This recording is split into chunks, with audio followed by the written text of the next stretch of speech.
کچھ لوگ کام کرنا چاہتے ہیں اور انہیں کام ملتا نہیں ہے. ایسا نہیں ہے وہ کام کرنا نہیں چاہتے تو کیونکہ بے روزگاری بھی ہے, لیکن پھر اس کے لیے دوسرے آپشنز بھی اختیار کرنے چاہیے. جیسے آپ نے کہا نا کہ بعض اوقات ہماری اپنے ذہن بن جاتا ہے کہ یہ کام میں نہیں کر سکتا. ہم نے دیکھا ہے کہ لوگوں نے بہت چھوٹے چھوٹے کام شروع کیے, یعنی ایک ٹھیلا لگا لیا, بن کباب بیچنا شروع کر دی, فرینچ فرائز بنا رہے ہوتے ہیں, یہ چھوٹا سا کام کیا تھوڑے سے سرمایے میں, نوکری نہیں مل رہی تھی اور وہ ایجوکیٹڈ بھی تھے, سوشل میڈیا پہ ایسے کلپ بھی آتے ہیں, اور پھر آہستہ آہستہ آہستہ ایسی ترقی ہو جاتی ہے کہ کل وہ دکاندار ہو جاتے ہیں, کل وہ پھر ان کے سٹورز بننا شروع ہو جاتے ہیں. تو اس میں شرمانا نہیں چاہیے. میں نے اس کو بڑا غور کیا, پاکستان میں لوگ کہتے ہیں یار ہم موٹر سائیکل, اب جیسے بائکیا وغیرہ یا گاڑی کی کمپنیز ہیں, کوئی ٹیکسی ڈرائیونگ وغیرہ, کہتے ہیں یہ ہم نہیں کر سکتے, ہم نے پڑھا اسی لیے تو ہم یہ کام کریں گے. میں آپ کو بتاؤں, میں ایک بار کئی ملکوں میں گیا تو میں وہاں جب ملتا ہوں نا لوگوں سے, تو لوگ بڑا فخر سے بتاتے ہیں آپ کیا کرتے ہیں, میں ٹیکسی کرتا ہوں. آپ کیا کرتے ہیں, میں ریسٹورنٹ میں کام کرتا ہوں, مطلب یا تو برتن دھو رہے ہوں گے یا, لیکن اس میں کوئی شرم نہیں. اور شرم پیٹرول وغیرہ, شرم کس بات کی ہے, مطلب کوئی ناجائز کام, بس شرم تو وہ کرے جو حرام کام کر رہا ہو. آپ جب اگر ایک جائز کام کر رہے ہیں, تو مجھے یہ لگتا ہے کہ یہ بات ہم یہاں فخر سے کیوں نہیں بتا سکتے. اچھا, جو یورپ میں آسٹریلیا میں ٹیکسی چلا رہے ہیں وہ ادھر آئیں تو وہ ان کو ذرا بڑا استقبال ہوتا ہے ان کا کہ ماشاء اللہ امریکہ سے آئے, یورپ سے آئے, پیسے کما کے. اور یہاں اگر کوئی بندہ ٹیکسی ڈرائیور تو اس کو لوگ پتہ نہیں کس نگاہ سے دیکھتے ہیں. تو پہلے تو ہمیں یہ والی جو ہے نا شرم اڑانی ہوگی. روایتوں میں آتا ہے کہ جو حلال کمانے کے لیے ذلت کی جگہ پر کھڑا ہو, اس کے گناہ ایسے گرتے ہیں جیسے خزاں میں درختوں کے پتے گرتے ہیں. واہ واہ واہ. تو اب کس بات کی ذلت ہے, حرام تو نہیں کر رہے نا. اچھا, وہی والی بات مفتی صاحب والی بات کہ مانگنے کے لیے تیار ہیں, مانگنے سے بڑی ذلت کیا ہے. اس کی بجائے آپ کچھ کام کریں.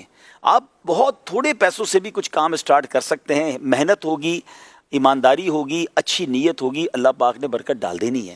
آپ آگے تو بڑھیں, لیکن یہ کہ بالکل فارغ بالکل نہیں رہنا چاہیے. کچھ لوگوں کو بوجھ ہوتے ہیں, والد کام کر رہے ہیں تو سارے ہی بچے فارغ ہیں, ایک بھائی کام کر رہا ہے باقی سارے فارغ ہیں. بالخصوص میں ان کی نمائندگی کروں جو بیرون ملک میں ہیں, کیونکہ داستانیں بہت ہیں کہ ایک بھائی باہر چلا گیا تو باقی بھائیوں نے کام نہیں کرنا ہے.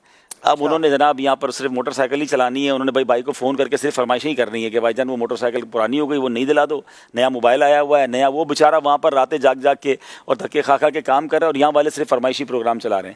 تو یہ بھی نہیں ہونا چاہیے. اگر ایک بھائی کا کام کما بھی رہا ہے تو باقی سب بھی کام کریں, اور کام سے جو ہے نا آپ کی زندگی میں بہت کچھ آپ آگے بھی بڑھتے ہیں, سیکھنے کو بھی ملتا ہے. بلکہ ہمارے یہاں تو کاروباری لوگوں کو ہم نے دیکھا کہ وہ بڑے کاروباری لوگ اپنے بچے کو کسی جگہ پر پہلے جاب پہ لگاتے ہیں.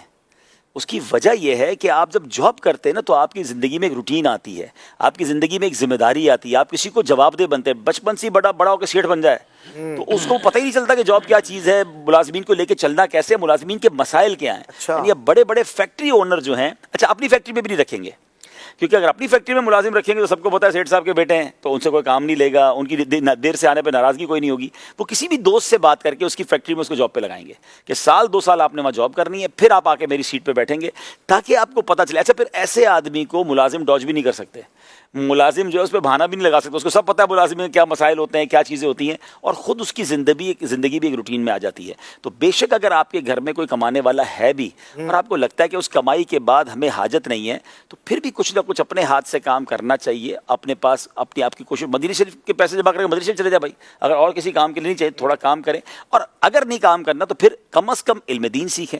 بالکل ہی فارغ بالکل ہی ویلے رہنا پھر وہ گناہوں کے بھرے معاملات ہوتے ہیں. تو زندگی کو مصروف ضرور رکھنا چاہیے, فارغ نہیں ہونا چاہیے, وقت کا صحیح استعمال.